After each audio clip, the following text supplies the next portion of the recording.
Extending a Klarna payment is a useful option if you need more time to make your payment. Here's how you can do it. Open the Klarna app. Start by opening the Klarna app on your smartphone or logging into your Klarna account through their website.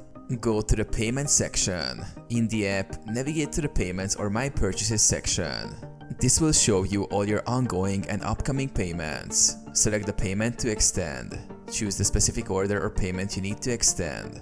Click on it to view the details and available options. Check eligibility for extension. Klarna offers an option to extend payments for eligible purchases.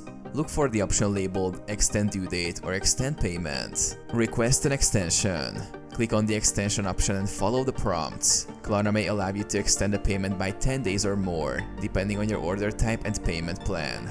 Confirm the extension. Once you select the new due date, confirm the request. Klarna will notify you if the extension is successful, and your new payment due date will be updated. Pay on the new due date. Make sure to pay by the new date to avoid late fees.